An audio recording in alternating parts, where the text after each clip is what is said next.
چھوٹے سے گاؤں کی ایک تنگ گلی میں واقع پرانے مٹی کے گھر میں زینب رہتی تھی۔ وہ اب 40 کی دہلیز پر تھی، مگر اس کی آنکھوں میں وہی خاموشی، وہی سوال جو 20 سال پہلے بھی تھے۔ زینب بچپن سے ہی خوبصورت، سلجھی ہوئی اور خوابوں سے بھرپور لڑکی تھی۔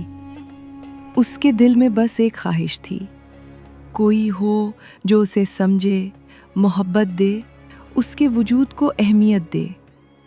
اس کے ماں باپ نے جلدی اس کی شادی کر دی، ایک بڑے شہر کے کامیاب کاروباری فیاض سے۔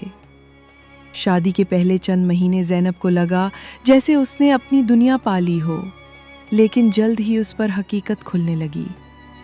فیاض کو محبت سے کوئی دلچسپی نہ تھی۔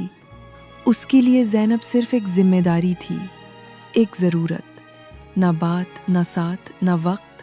زینب ہر رات آئینے میں خود کو دیکھتی اور خود سے پوچھتی، میں اتنی بے رنگ کیوں ہو گئی ہوں؟ پھر وہ دن آیا جب اس نے اپنے شوہر کے موبائل میں دوسری عورت کی تصویریں دیکھ لیں۔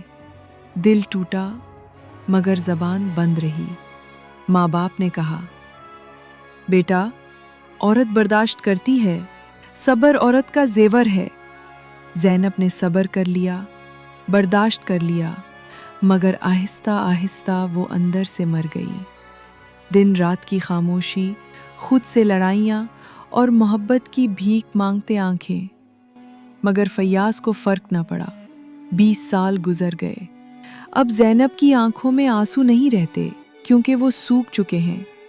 وہ اب صرف جیتی ہے، نہ کسی کے لیے، نہ خود کے لیے، بس ایک سانس پھر دوسری۔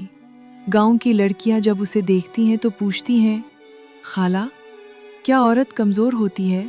زینب ہلکی سی مسکراہٹ دیتی ہے اور کہتی ہے، نہیں بچی، عورت کمزور نہیں، بس اسے یہ سکھایا گیا ہے کہ خاموش رہنا ہی اس کی خوبی ہے۔